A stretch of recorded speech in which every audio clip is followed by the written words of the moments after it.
কৰিছোঁ বিজ্ঞান প্ৰবাহৰ পুনৰ সম্প্ৰচাৰ।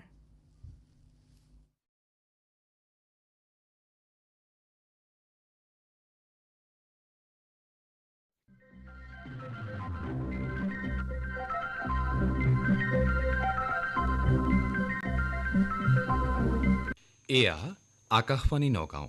আগবঢ়াইছোঁ মাহেকীয়া বিজ্ঞান আলোচনী অনুষ্ঠান বিজ্ঞান প্ৰবাহ। এই অনুষ্ঠানত আজি শুনিবলৈ পাব দৈনন্দিন জীৱনত ৰসায়ন বিজ্ঞানৰ প্ৰভাৱ আৰু বিজ্ঞানৰ কিছু বাতৰি। অনুষ্ঠানত অংশগ্ৰহণ কৰিছে জুৰীয়া উচ্চতৰ মাধ্যমিক বিদ্যালয়ৰ ৰসায়ন বিজ্ঞান বিভাগৰ বিষয় শিক্ষক যদুমণি ভাণ্ডাৰী। এয়া আমাৰ মাজত শ্ৰী যদুমণি ভাণ্ডাৰী। আপোনাক আকাশবাণী নগাঁও কেন্দ্ৰলৈ স্বাগতম জনালোঁ। ধন্যবাদ। এনে এটা গুৰুত্বপূৰ্ণ বিষয়ৰ ওপৰত আলোচনা কৰিবলৈ সুযোগ পাই মই অতিকৈ আনন্দিত। হয়, ধন্যবাদ আপোনাক। পুনৰ স্বাগতম জনাই আজি অনুষ্ঠান আমি আৰম্ভ কৰিবলৈ লৈছোঁ। আজি আমাৰ বিষয় দৈনন্দিন জীৱনত ৰসায়ন বিজ্ঞানৰ প্ৰভাৱ। এই বিষয়ে আলোচনা কৰাৰ আগতে আমি প্ৰথমে জানিব বিচাৰিম ৰসায়ন বিজ্ঞান অৰ্থাৎ কেমেষ্ট্ৰি মানে আমি সাধাৰণতে কি বুজোঁ। চাওকচোন, আমি ৰাতিপুৱা যেতিয়া সজাৰ পৰা উঠোঁ সেই মুহূৰ্তৰ পৰা নিশা হোৱালৈকে প্ৰতিটো কামতে ৰসায়ন বিজ্ঞান জড়িত হৈ আছে। আপুনি দাঁত মাজিবলৈ যি টুথপেষ্ট ব্যৱহাৰ কৰে তাত ফ্লৰাইড আৰু কেলছিয়াম কাৰ্বনেটৰ দৰে ৰাসায়নিক পদাৰ্থ থাকে যিয়ে আপোনাৰ দাঁতক সুৰক্ষিত কৰে। গা ধোৱা চাবোনত থকা ছডিয়াম লৰেল ছালফেট হওক যিয়ে তেল আৰু ময়লা আঁতৰ কৰে। মুঠতে ক'বলৈ গ'লে ৰসায়ন বিজ্ঞানৰ অন্তৰ্গত এনে এটা বিষয় যি আমাৰ জীৱনৰ প্ৰতিটো মুহূৰ্তত উপস্থিত থাকে, কিন্তু আমি গম নোপোৱাকৈ ইয়াক ব্যৱহাৰ কৰিয়ে থাকোঁ। হয়, এইটো আমি সাধাৰণ অৰ্থত কিবা পৰীক্ষাগাৰৰ বিষয় বুলি ভাবোঁ নে আমাৰ দৈনন্দিন জীৱনত আপুনি কোৱাৰ দৰে তেনেকুৱা আৰু কিছুমান সৰু উদাহৰণ দিলে আমাৰ শ্ৰোতাই যথেষ্ট উপকৃত হ'ব। যদিও ৰসায়ন বিজ্ঞানক সহজ ভাষাত বা আমি জনাত অকল পৰীক্ষাগাৰৰ বা লেবৰেটৰীৰ এটা বিষয় বুলি ভাবোঁ, কিন্তু তেনে নহয়।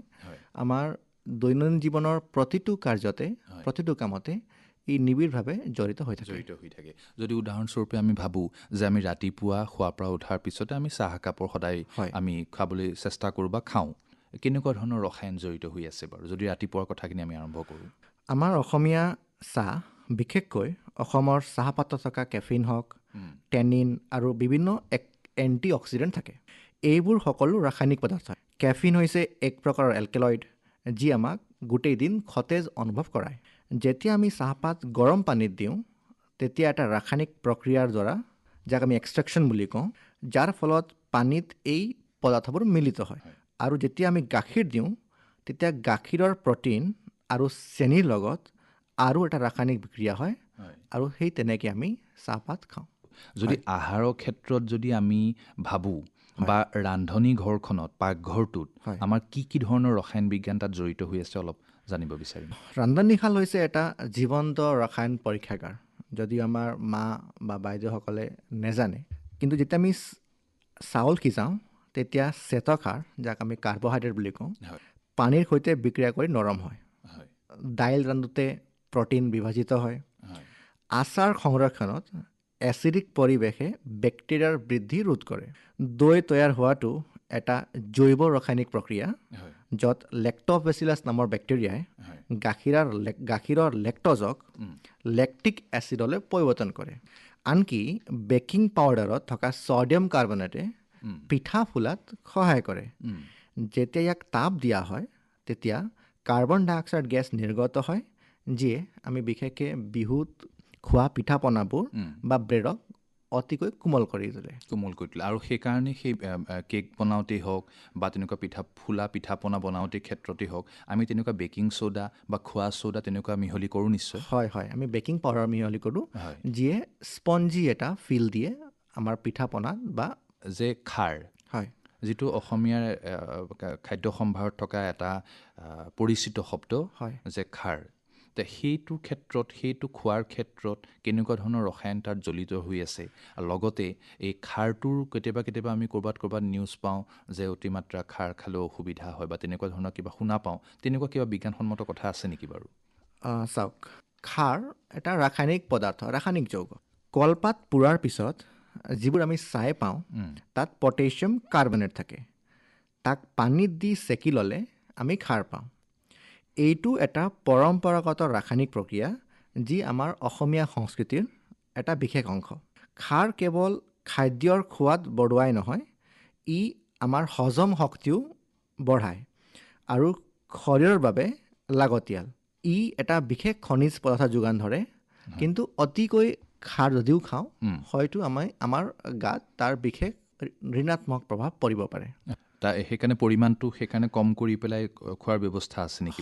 হয়, পৰিমাণ আমি পাৰ্যমানে কমাই খাব লাগে। হয়, খাৰ যেতিয়া আহিছে বিষয়টো আলোচনালৈ, তেতিয়াহ'লে আমি যদি তামোল পাণৰ কথাটো আলোচনা কৰোঁ, দৈনন্দিন জীৱনত তামোল পাণ অসমীয়া সমাজত এটা পৰিচিত শব্দ, যদিও আজিকালি বহুত মানুহে দাঁতৰ সুবিধাৰ কাৰণেই হওক বা বিভিন্ন বৈজ্ঞানিক কাৰণতে হওক অলপ মানে খোৱাটো অলপ কমাইছে, তথাপি তামোল পাণ অসমীয়া বুলি ক'লে তামোল পাণটো আমাৰ সকামে নিকামে সকলোতে ব্যৱহাৰ হয়।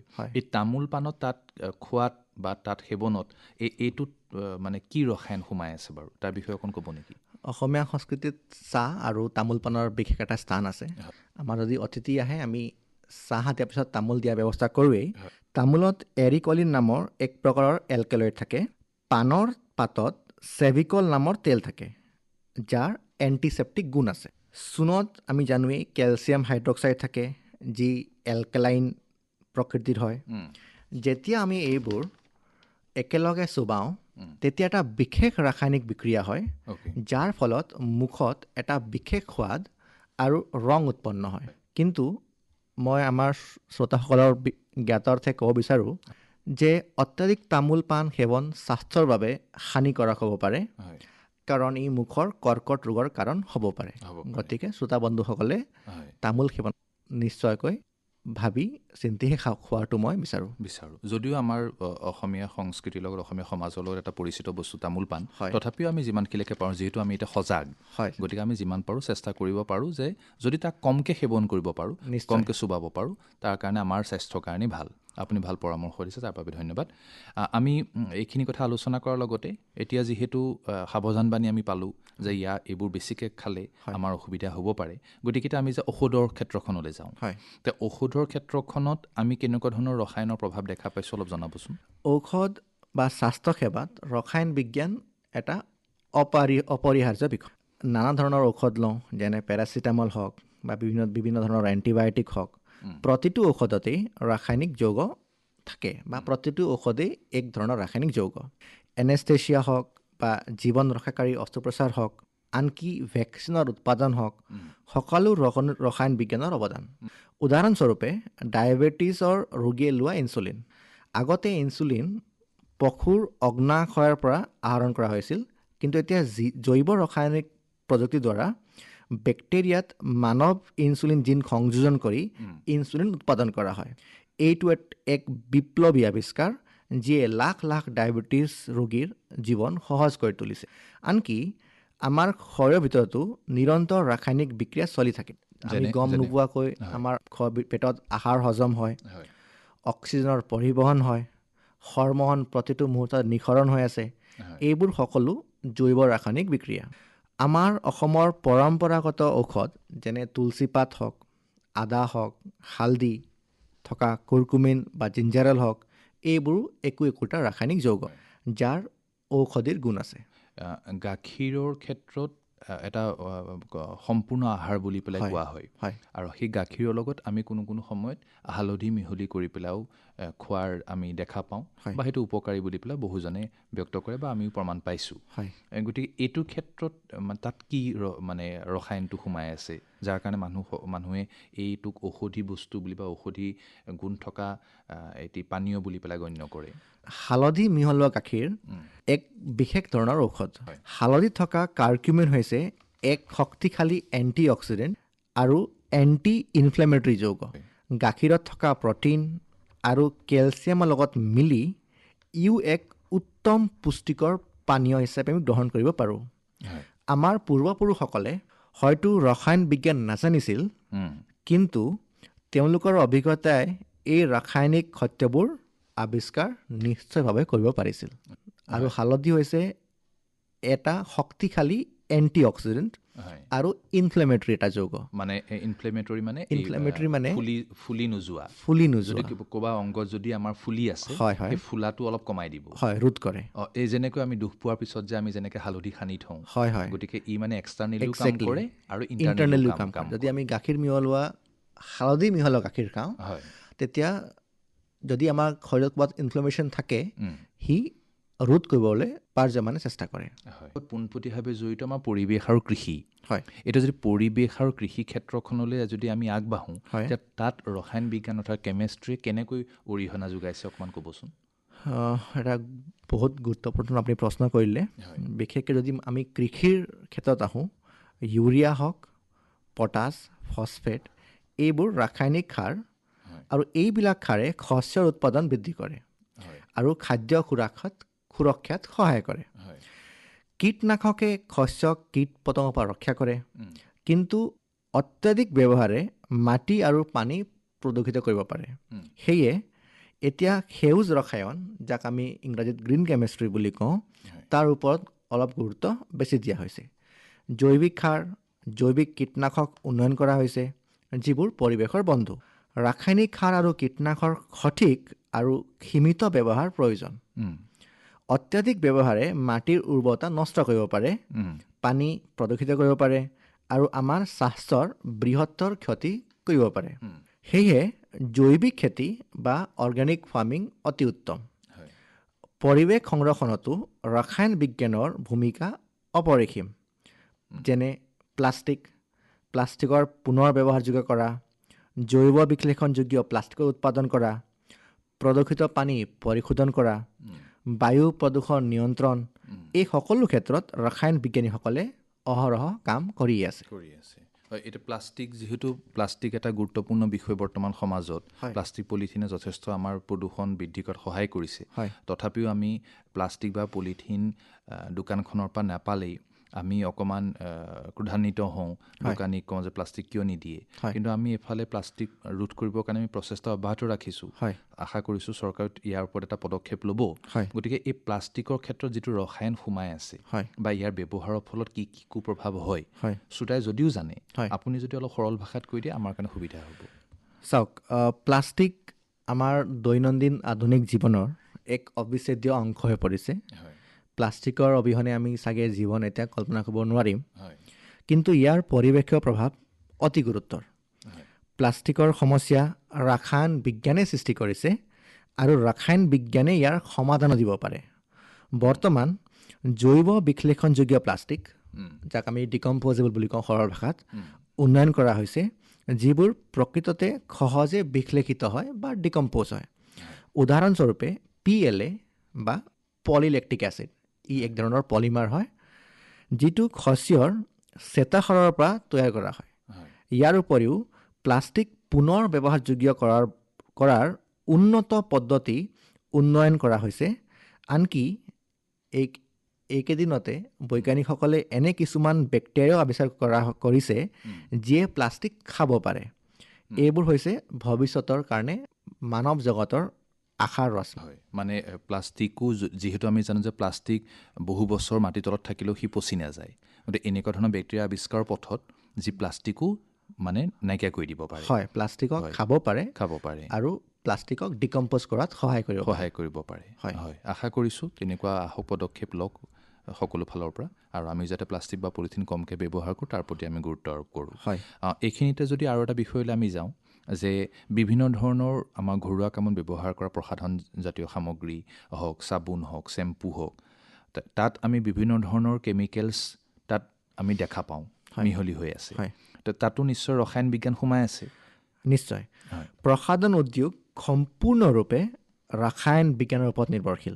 ত্বকৰ যত্নৰ ক্ৰীমত থকা vitamin E, hyaluronic acid, retinol, এইবোৰ সকলো ৰাসায়নিক যৌগ যিয়ে ত্বকৰ স্বাস্থ্য উন্নত কৰে।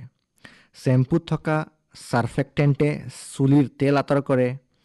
কণ্ডিশ্যনাৰত থকা ছিলিকনে চুলি মসৃণ কৰে। আনকি লিপষ্টিক, নেইল পলিছ, সকলো নিৰ্দিষ্ট ৰাসায়নিক সংমিশ্ৰণ ব্যৱহাৰ কৰা হয়। কিন্তু আমি সাৱধানো হ'ব লাগে। কিছুমান প্ৰসাধন সামগ্ৰীত পেৰাবেন, ফথলেট, লিড আদিৰ দৰে ক্ষতিকাৰক পদাৰ্থ থাকিব পাৰে। সেয়ে চৰকাৰী অনুমোদিত প্ৰাকৃতিকভাৱে উপাদানযুক্ত সামগ্ৰী ব্যৱহাৰ কৰা উচিত। ক্ৰয় কৰাৰ আগতে লেবেল পঢ়া আৰু উপাদানসমূহ পৰীক্ষা কৰাটো অতি গুৰুত্বপূৰ্ণ। যদি এতিয়া আমি তথ্য প্ৰযুক্তিয়ে হওক বা কম্পিউটাৰ স্মাৰ্টফোনৰ ক্ষেত্ৰতো যাওঁ, তাতো আমি পদাৰ্থ বিজ্ঞান আছে বুলিয়ে জানো। তাতো ৰসায়ন আছে নেকি বাৰু? নিশ্চয়কৈ আছে। ইলেক্ট্ৰনিক্স উদ্যোগ ৰসায়ন বিজ্ঞান অবিহনে কল্পনা কৰিব নোৱাৰি। মাইক্ৰ'চিপত ব্যৱহৃত চিলিকন, LCD পদাৰ্থত থকা তৰল স্ফটিক, বেটাৰীত থকা লিথিয়াম, তাঁৰত ব্যৱহৃত তাম, এই সকলো ৰসায়নৰে উপাদান। আনকি টাচস্ক্ৰীণ কাম কৰাটো বিদ্যুৎ পৰিবাহী ৰাসায়নিক পদাৰ্থৰ বাবে সম্ভৱ হৈছে। আধুনিক ইলেক্ট্ৰনিক্সত ব্যৱহৃত ছ'লাৰ পেনেল আৰু লিথিয়াম আয়ন বেটাৰী এইবোৰ উন্নত ৰসায়ন বিজ্ঞানৰে ফল। ইলেক্ট্ৰিক গাড়ীৰ বেটাৰীও প্ৰযুক্তিৰ নিৰন্তৰ উন্নত কৰা হৈছে যাতে অধিক দূৰত্ব অতিক্ৰম কৰিব পাৰে আৰু পৰিৱেশ বান্ধৱ পৰিবহণ সম্ভৱ হয়। এতিয়া যদি আমি খুব শুনি থকাৰ বিষয় হৈছে ইথানল, বায়ু ইথানল। এই যিটো আমাৰ পৰিবহণৰ ক্ষেত্ৰত প্ৰযোজ্য হ'বলৈ গৈ আছে বা হৈ আছে, এইটোত কেনেকুৱা ধৰণৰ কেমেষ্ট্ৰি বা কেনেকুৱা ধৰণৰ ৰসায়ন জড়িত হৈ আছে? এইকেইদিন আমি পেট্ৰল পাম্পত গ'লে আমাক E20 পেট্ৰল আমাক দিয়ে। হয়, E20 পেট্ৰল দিয়ে। E20 মানে অৰ্থটো? E20 অৰ্থাৎ তাত 1 লিটাৰত 20% ইথানল মিলিত হৈ থাকে। ইথানল মিহলি হৈ আছে। হয়। অসমত বিশেষকৈ প্ৰচুৰ পৰিমাণে আখ, কঠীয়া আদি হয়। এইবোৰৰ পৰা ফাৰ্মেণ্টেশ্যনৰ নামৰ ৰাসায়নিক প্ৰক্ৰিয়াৰ জৰিয়তে বায়' ইথানল উৎপাদন কৰিব পাৰি। ইষ্ট নামৰ মাইক্ৰ' অৰ্গেনিজমে শৰ্কৰাক এলকহল আৰু কাৰ্বন ডাই অক্সাইডত ৰূপান্তৰিত কৰে। এই বায়' ইথানল পেট্ৰলৰ সৈতে মিহলাই গাড়ীত ব্যৱহাৰ কৰিব পাৰি, যাক আমি E20 পেট্ৰল বুলি কওঁ। ইয়াৰ ফলত পেট্ৰলিয়ামৰ ব্যৱহাৰ কমে আৰু প্ৰদূষণো কম হয়। অসম চৰকাৰে এই দিশত নিশ্চয়কৈ কাম কৰিব বুলি আমি আশাবাদী। হয়, বায়ু ইথানল। হয়। পৰিবহণৰ বিষয়ে অলপ আলোচনা কৰিলোঁ। আকৌ যদি পুনৰ আমি ঘৰখনলৈ ঘূৰি আহোঁ, তাত আমি লক্ষ্য কৰোঁ যিবোৰ আমি পৰিষ্কাৰ কৰা, যিবোৰ মজিয়া পৰিষ্কাৰ কৰা যিবোৰ আমি সামগ্ৰী ব্যৱহাৰ কৰোঁ, বা ডাইনিং টেবুল পৰিষ্কাৰ কৰা হওক বা আমাৰ পাকঘৰ পৰিষ্কাৰ কৰা হওক, যিবোৰ আমি ৰাসায়নিক সামগ্ৰীবোৰ ব্যৱহাৰ কৰোঁ, আমাৰ হাতত কেনেবাকৈ লাগিলে অলপ গৰম অনুভৱ কৰোঁ বা পুৰা নিচিনা লাগে। আৰু সেইবোৰ বস্তুত কেনেকুৱা ধৰণৰ ৰসায়ন সোমাই আছে বাৰু? ঘৰুৱা পৰিষ্কাৰ পৰিচ্ছন্নতাত ৰসায়ন বিজ্ঞান অত্যন্ত গুৰুত্বপূৰ্ণ। আপুনি কাপোৰ ধোৱা ডিটাৰজেণ্টত থকা এনজাইম আৰু পৃষ্ঠ সক্ৰিয় পদাৰ্থই কঠিন দাগ আঁতৰ কৰাত সহায় কৰে। ব্লিচিং পাউডাৰত থকা ছডিয়াম হাইপ'ক্লৰাইটে বীজাণু নাশ কৰে। শৌচাগাৰ পৰিষ্কাৰ কৰা এচিডিক ক্লিনাৰে চূণৰ দাগ আঁতৰ কৰে। কিন্তু এটা গুৰুত্বপূৰ্ণ সতৰ্কবাণী, কিছুমান ৰাসায়নিক পদাৰ্থ একেলগে মিহলাব নালাগে। আমি শৌচাগাৰৰ পৰিষ্কাৰ কৰা এচিডিক ক্লিনাৰে চূণৰ দাগ আঁতৰোৱা হওক, এইখিনি আমি বিশেষকৈ ঘৰুৱা কামত ব্যৱহাৰ কৰোঁ। কিন্তু এটা গুৰুত্বপূৰ্ণ সতৰ্কবাণী, কিছুমান ৰাসায়নিক পদাৰ্থ একেলগে মিহলাব নালাগে, কাৰণ ই বিষাক্ত গেছ উৎপন্ন কৰিব পাৰে। উদাহৰণস্বৰূপে ব্লিচ আৰু এমনিয়া একেলগে মিহলালে ক্ল'ৰমাইন গেছ উৎপন্ন হয়, যিটো অতি ক্ষতিকাৰক। সেয়ে পৰিষ্কাৰ পৰিচ্ছন্নতাৰ সামগ্ৰী ব্যৱহাৰ কৰোঁতে সদায় আমি নিৰ্দেশনা পঢ়ি লোৱা উচিত। পানীৰ ক্ষেত্ৰত, পৰিষ্কাৰ কৰাৰ ক্ষেত্ৰত আমি ব্লিচিং পাউডাৰে হওক বা ক্লৰিনে হওক কেতিয়াবা আমি মিহলি কৰোঁ। সেইটো কেনেকৈ ৰসায়ন বিজ্ঞানে কেনেকৈ আমাক সহায় কৰে? ক্লৰিনেশ্যন প্ৰক্ৰিয়াত ক্লৰিনে পানীত থকা বীজাণু ধ্বংস কৰে। ফিল্টাৰত সক্ৰিয় কাৰ্বনে অপদ্ৰব্য শোষণ কৰে। এলাম, যাক আমি পটাছ এলাম বুলিও কওঁ, ব্যৱহাৰ কৰি আমি পানীৰ ঘোলা ভাৱ দূৰ কৰিব পাৰোঁ। অসমৰ বহু ঠাইত, বিশেষকৈ আমাৰ নগাঁও জিলাতেই কিছু অঞ্চলত আৰ্ছেনিক প্ৰদূষণৰ সমস্যা আছে। আৰ্ছেনিক হ'ল এটা বিষাক্ত ৰাসায়নিক উপাদান। ইয়াক আঁতৰ কৰিবলৈ বিশেষ ফিল্টাৰ ব্যৱহাৰ কৰা হয়, যিবোৰত আইৰণ অক্সাইড, এক্টিনইড এলিমিনা থাকে। এইবোৰে আৰ্ছেনিক শোষণ কৰে। ৰাসায়নিক বিজ্ঞানীসকলে কম খৰচী আৰু কাৰ্যক্ষম আৰ্ছেনিক নিৰ্মূলকৰণ পদ্ধতি উন্নয়নৰ বাবে নিৰন্তৰ গৱেষণা কৰি আছে। আৰুতো আজিকালি খুব চৰ্চিত বিষয়, আৰু ফিল্টাৰ। সেইটো বিষয়ে অকণমান কওকচোন, মানে কেনেকুৱা হয়, কি প্ৰক্ৰিয়াৰে কৰা হয়? আৰু তাক ৰিভাৰ্ছ অছম'চিছ প্ৰক্ৰিয়াৰে পানীৰ দ্ৰৱৰ পৰা মিহলিত মিনাৰেলছসমূহ বা লৱণসমূহক আঁতৰাই পানীক বিশুদ্ধকৰণ কৰা হয়। সেইটো সেইকাৰণে ৰিভাৰ্ছ অছম'চিছ বুলি কোৱা হয়। সেইকাৰণে আৰু বুলি কোৱা হয়। হয়, গুৰুত্বপূৰ্ণ তথ্য আমি পালোঁ। আৰু এটা এইখিনিতে জানিব বিচাৰিম, আৰু এনেকুৱা ধৰণৰ প্ৰেক্টিকেল কিছুমান টিপছ দিব নেকি, যিবোৰ টিপছ আমি দৈনিকভাৱে আমি নিতৌ ব্যৱহাৰ কৰোঁ, কিন্তু আমাৰ দৈনন্দিন জীৱনত আমাৰ হৈ থাকে, কিন্তু আমি সেইটো বস্তু অনুভৱ নকৰোঁ, তাত যে ৰসায়ন সোমাই আছে, তেনেকুৱা ধৰণৰ বিষয়ে অলপ কওকচোন। নিশ্চয়। প্ৰথমতে আমি ঘৰত ব্যৱহাৰ কৰা সামগ্ৰীৰ পৰাই কথাখিনি আৰম্ভ কৰোঁ। ঘৰত ব্যৱহাৰ হোৱা ৰাসায়নিক পদাৰ্থ যেনে টয়লেট ক্লিনাৰ, ফিনাইল, এইবোৰ আমি অতি সাৱধানে ব্যৱহাৰ কৰিব লাগে। কেতিয়াও এচিড আৰু ব্লিচ একেলগে মিহলাব নালাগে। ই বিষাক্ত ক্লৰিন গেছ উৎপন্ন কৰিব পাৰে। খাদ্য সংৰক্ষণত প্লাষ্টিক কণ্টেইনাৰ ব্যৱহাৰ কৰোঁতে আমি চাব লাগে যাতে ই ফুড গ্ৰেড হয়নে নহয়। গৰম খাদ্য প্লাষ্টিকত ৰাখিলে হাৰ্মফুল কেমিকেলছ খাদ্যত মিহলিত হ'ব পাৰে। এক্সপায়াৰ্ড আমি ঔষধ কিনোতে চাব লাগে যাতে যেন ঔষধবিলাক এক্সপায়াৰ্ড নহয়, কাৰণ এক্সপায়াৰ্ড ঔষধ খালে সেই ঔষধখিনিৰ ৰাসায়নিক গঠন সলনি হয়, কাৰণে আমি বেমাৰ আমাৰ ভাল হোৱাতকৈ আমাৰ শৰীৰৰ আৰু ক্ষতিহে আমি কৰিম। উতলাই পানী খালে বহুত মাইক্ৰ' অৰ্গেনিজমখিনি মৰে। এইবোৰ সৰু সৰু কথা, কিন্তু স্বাস্থ্য আৰু সুৰক্ষাৰ বাবে অতি গুৰুত্বপূৰ্ণ কথা।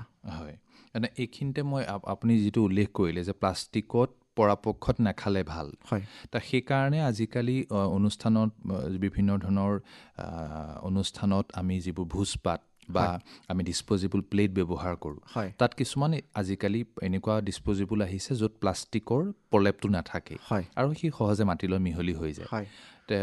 ব্যক্তিগণে বিচাৰে, বহুতে কিনে, কিন্তু মানে আমি যিবোৰ বিভিন্ন হোটেলৰ পৰা খোৱা এপৰ যোগেদি আমি যে খাদ্য আমি ঘৰলৈ আমি যেতিয়া মানে মগাওঁ বা ঘৰলৈ যেতিয়া আমি অৰ্ডাৰ কৰোঁ, তেতিয়া দেখা পোৱা যায় যে চববিলাক খাদ্য গৰম গৰম খাদ্য প্লাষ্টিকৰ পাত্ৰত দি পঠিয়ায়। সেইখিনি ক্ষেত্ৰত শ্ৰোতাই কেনেকুৱা ধৰণৰ সাৱধানতা অৱলম্বন কৰিলে ভাল? আপুনি এটা নিশ্চয় ভাল প্ৰশ্ন এটা সুধিছে। আজিকালি শ্ৰোতাসকলে সহজতে আৰু বহুত সোনকালে খাবৰ কাৰণে নানান অনলাইন ফুড এপ যেনেকৈ জমেট', ছুইগি ব্যৱহাৰ কৰি ঘৰতে খাদ্য অৰ্ডাৰ কৰে। কিন্তু এই অনলাইন বিক্ৰেতাসকলেও বিশেষ ধ্যান নিদিয়ে। তেওঁলোকে গৰম খাদ্য প্লাষ্টিকত ভৰাই পঠাই দিয়ে। যিহেতু আটাইকেইটা প্লাষ্টিক ফুড গ্ৰেড প্লাষ্টিক নহ'বও পাৰে, যদিও হয়, আমি বিশেষভাৱে সতৰ্ক হ'ব লাগে যাতে যেন আমি খোৱা খাদ্যখিনি এটলিষ্ট প্লাষ্টিকৰ পাত্ৰত নাখাওঁ। কাৰণ আমাৰ খাদ্যত থকা সামগ্ৰীখিনি প্লাষ্টিকৰ লগত গৰম অৱস্থাত প্লাষ্টিকৰ লগত বিক্ৰিয়া কৰি হাৰ্মফুল কেমিকেলছ নিৰ্গত কৰিব পাৰে, যি আমাৰ স্বাস্থ্যৰ কাৰণে অতিকৈ বেয়া। হয়, ধন্যবাদ। এইখিনিতে আৰু জানিব বিচাৰিম যে ৰসায়ন বিজ্ঞানৰ শিক্ষা আৰু গৱেষণাৰ ক্ষেত্ৰত কেনেকৈ আমাৰ ছাত্ৰ ছাত্ৰীসকল আগবাঢ়িব বা ইয়াৰ কি পদক্ষেপ ল'ব পৰা যায়, তাৰ বিষয়ে অকণমান আমাৰ শ্ৰোতা বন্ধুসকলক কওকচোন। অসমত ৰাসায়ন বিজ্ঞান শিক্ষা হিচাপে যদিও আমি আগবাঢ়িছোঁ, কিন্তু এতিয়াও আমাৰ বহুত কৰিবলগীয়া বাকী আছে। আমাৰ বিদ্যালয় আৰু বিশেষকৈ মহাবিদ্যালয়সমূহত ভাল পৰীক্ষাগাৰৰ প্ৰয়োজন, য'ত ছাত্ৰ ছাত্ৰীয়ে হাতে কামে পৰীক্ষা কৰিব পাৰে। শিক্ষকসকলৰ বাবে নিয়মীয়া ট্ৰেইনিঙৰ ব্যৱস্থা কৰিব লাগে। গৱেষণাৰ বাবে ফাণ্ডিং বৃদ্ধি কৰিব লাগে। আমাৰ অসমৰ প্ৰাকৃতিক সম্পদ যেনে ঔষধি গছ, পৰম্পৰাগত জ্ঞান, এইবোৰৰ ওপৰতো বৈজ্ঞানিক গৱেষণা কৰিব লাগে। ইয়াৰ পৰা নতুন ঔষধ, খাদ্য ছাপ্লিমেণ্ট আদি আমি বিকশিত কৰিব পাৰোঁ। চৰকাৰ, শিক্ষানুষ্ঠান আৰু উদ্যোগৰ মাজত সহযোগিতা বৃদ্ধি কৰিব লাগে। শিক্ষাৰ ক্ষেত্ৰত আপুনি পৰামৰ্শ আগবঢ়ালে। এইখিনি ৰসায়ন বিজ্ঞানটো যদি আমি কোনোবা ছাত্ৰ ছাত্ৰীসকলে যদি ভাবে যে আমি ইয়াক কেৰিয়াৰ হিচাপে লওঁ বা ভৱিষ্যতে আমি ৰসায়ন বিজ্ঞানক লৈ পেলাই অধ্যয়ন কৰিম, কাৰণ আমি ইতিমধ্যে আলোচনাত গম পালোঁ যে দৈনন্দিন জীৱনত ৰসায়ন বিজ্ঞানৰ কিমান প্ৰভাৱ আছে। এই ক্ষেত্ৰত ছাত্ৰ ছাত্ৰীসকল কেৰিয়াৰ হিচাপে ল'বলৈ কেনেকৈ আগবাঢ়িব বা কি পদক্ষেপ ল'ব পাৰিব? অতি ভাল প্ৰশ্ন। ৰসায়ন বিজ্ঞানত কেৰিয়াৰৰ অসংখ্য সুযোগ আছে। ঔষধ উদ্যোগত গৱেষণা আৰু উন্নয়ন, প্ৰসাধন উদ্যোগত হ'লে সামগ্ৰীৰ উন্নয়ন, খাদ্য উদ্যোগত মান নিয়ন্ত্ৰণ, যাক আমি অসমীয়াত ফুড ইনস্পেক্টৰ এইবিলাক চাকৰি পাওঁ, পেট্ৰ'কেমিকেল উদ্যোগত উৎপাদন, পৰিৱেশ পৰামৰ্শদাতা হিচাপে প্ৰদূষণৰ নিয়ন্ত্ৰণ, ফৰেনচিক বিজ্ঞানত অপৰাধৰ সমাধান হওক, শিক্ষা ক্ষেত্ৰত অধ্যাপনা, যাৰ ময়ো এটা অংগ, এইবোৰ সকলো ক্ষেত্ৰত ৰসায়নবিদৰ চাহিদা যথেষ্ট বেছি। ভাৰতত IIT হওক বা NIT হওক বা আন কেন্দ্ৰীয় বিশ্ববিদ্যালয়সমূহ য'ত ৰসায়ন বিজ্ঞান, ভাৰতত IIT, NIT কেন্দ্ৰীয় বিশ্ববিদ্যালয়সমূহত উত্তম ৰসায়ন বিজ্ঞান বিভাগ আছে। বিদেশতো উচ্চ শিক্ষা আৰু গৱেষণাৰ উত্তম সুবিধা আছে। বেতনো অতি ভাল আৰু সমাজত এক সন্মানজনক স্থান আছে। আটাইতকৈ ডাঙৰ কথা, আপুনি এনে কাম কৰিব পাৰিব যিয়ে মানুহৰ জীৱন উন্নত কৰে, পৰিৱেশক সুৰক্ষিত কৰে আৰু সমাজলৈ অৱদান আগবঢ়ায়। দৈনন্দিন জীৱনত ৰসায়ন বিজ্ঞান অনুষ্ঠানটি শুনিলে। আজি অনুষ্ঠানত ভাগ ল'লে জুৰীয়া উচ্চতৰ মাধ্যমিক বিদ্যালয়ৰ ৰসায়ন বিজ্ঞান বিভাগৰ বিষয় শিক্ষক শ্ৰী যদুমণি ভাণ্ডাৰী। মোক আমন্ত্ৰণ জনোৱাৰ বাবে, এই গুৰুত্বপূৰ্ণ বিষয়টো আলোচনা কৰাৰ সুযোগ দিয়াৰ বাবে মই কৃতজ্ঞতা জ্ঞাপন কৰিলোঁ। ধন্যবাদ আপোনাক। এতিয়া আহোঁ বিজ্ঞানৰ কিছু